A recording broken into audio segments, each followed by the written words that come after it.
Both of these wing foilers know exactly how to get the absolute most power out of their wing for light wind conditions. To dive into exactly how they get the most out of the wing, we're going to need to talk a little bit about wing control. To dive into wing control, we're going to actually jump into how an aeroplane moves, because that translates to how we use our foils. Essentially, you can have these sort of movements with your foil. You can roll it, you can yaw it, and you can pitch your foil. I saw a really great analogy by a wing foiling instructor on Instagram, and I feel really bad because I can't actually find the video again, but basically how they described wing control is you look at your wing with a set of handlebars, like a BMX bike handlebars. So you can twist your handlebars and you can turn your handlebars. So that's kind of like you're thinking about that backhand in, backhand out sort of motion.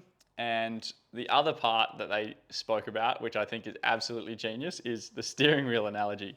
You know, obviously you're not going to hold your wing like this, but that's the motion that you can get out of your wing as well whilst you're riding along with it in that sort of standard riding position. So you think of it like you're holding the handlebar grips, you can do the steering wheel motion, you can do the in and out sort of motion, and you can also do the sort of rolling motion as well.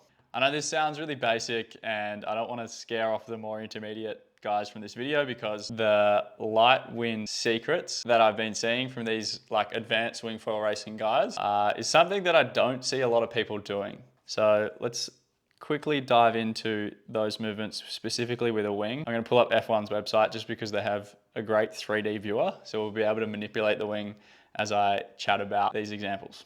Pretty much all of F1's products have this 3D viewer on them, so it's a great way to go and have a play and see different movements that you can do. We've got our F1 strike on the screen and it's in its sort of standard riding position. You know, maybe for some people they might ride a little bit more like this to get the wingtip further away from the water and so you don't catch, especially early on as you're learning to wing. This first movement we're going to talk about is sort of rolling your hands. You can apply, especially with hard handles, you can apply a little bit of a roll motion to get this sort of behavior happening. So that's the roll axis when we look at our aeroplane example. That's that roll axis. The next thing we can do is we can yaw the wing. So we can twist it like this. That's what our airplane movement of yawing is. And then we can pitch the wing, which I don't know if it's going to be hard to do on this little 3D thing. If I come to the front view, pitching the wing is the equivalent of doing sort of this movement, up, down. So that's the movements that we can get away with. And for wing control, it's often a combination of a bunch of these hand movements that result in the wing either pitching, yawing, and rolling. So for beginners, I find the most important movement that they understand is the yawing movement, so this one, and the pitching movement, which is the punching your backhand in and out. Because what happens with beginners is they often hit the wingtip of the wing on the water and then it just rolls over and flips upside down and it becomes really annoying. You're constantly doing that all day. So the first thing you'll learn with wing control is really that punch the hand out and push it down. What that does is punching it out takes the power out of the wing. Pushing down with your backhand, swinging down like that, is what initiates that roll movement to get the wing back overhead. So you're kind of yawing the wing, and then what that does is the wind catches the wing from a better angle that then forces the wing to come overhead. And that's what I do when I talk about like getting better at tacking, is actively using that backhand movement of dragging that backhand down, holding on for as long as possible so that you're keeping that backhand in a good position as you throw the wing over your head before you then turn around and swap hands. So the same way the beginners use that technique to avoid catching wingtips and to bleed away some of the power, the advanced wing foil riders use the opposite of this to get the most out of their wing. I'm going to show you the angle that we're aiming for with the wing to get the absolute most power out of it. So it's kind of like that position to push it just a little bit to the extreme. And if I go back to this video on Instagram, you'll see exactly what I'm talking about. If we were to draw a front line parallel to the strut that he's holding onto, it's not parallel to the water, it's actually pointing slightly down towards the water. And what that's doing is it's kind of, instead of the wing actively helping you to lift the board, kind of putting some extra pressure into your feet, into your foil, really loading that foil to get it to push harder. The other thing they're trying to do is, we talk about that like twisting motion, they're trying to kind of tuck the wingtip under the board, and that's where The racers use that 105 centimeter, 110 centimeter long mast because it's pretty catastrophic if you catch a wingtip. The maximum power you can get out of your wing is the most vulnerable to catching a wingtip. Again, if we look at this other example, you can see that exact same thing, especially in this part. Like that wing is so twisted. If we would draw that straight line, it's not parallel with the water, it's pointing down to the water. Yeah, I mean, the caption says cruising in 3 to 4 knots. Potentially got going in a little bit more breeze. And the first comment, as usual, when someone claims a certain wind strength, they're getting questioned. 3 to 4 knots, maybe not. 6 to 7.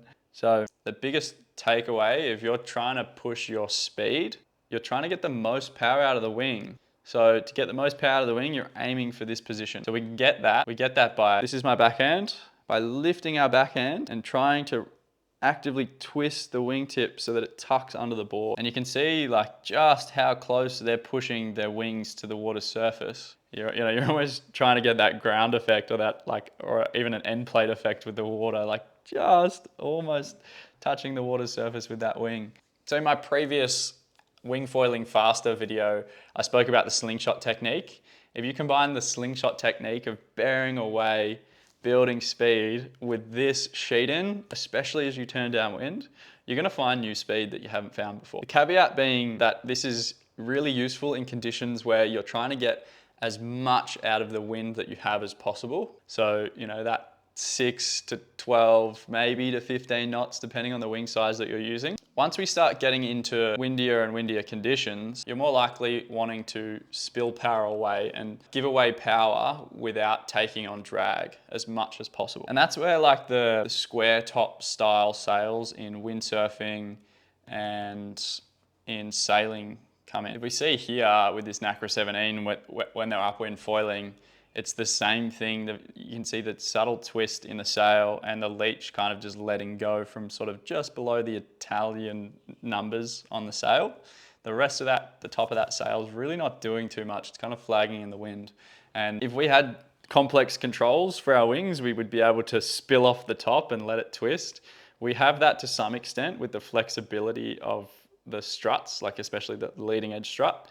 It can give as it starts to load up a bit more, but with the race style wings, they're built to be as stiff as possible so that they can really push hard in all conditions. So what that means is then you've got to make some adjustments to how you control your wing to then spill a bit of power.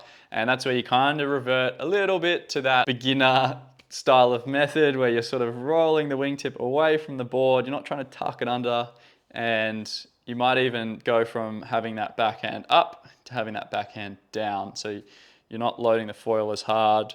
And you're kind of spilling power away. I'd encourage you to give this one a go during your next session. Really have a feel for what it's like to bring that backhand up and start kind of tucking that wing under your board. Potentially try it with a smaller wing to start with, just so you have a bit more room for error between the wingtip of the wing and the water's surface. Once you feel it with a smaller wing and then you try it on a bigger wing, you'll start to feel the power come alive out of your wing, and it's a really, really cool experience. But yeah, just a quick little tip that I've picked up on recently. I've been playing around with it myself and finding a bit of extra speed, especially in the lighter wind conditions. So give it a go, let me know how it feels. And if you like this video, I think you'll like these ones, so go check them out.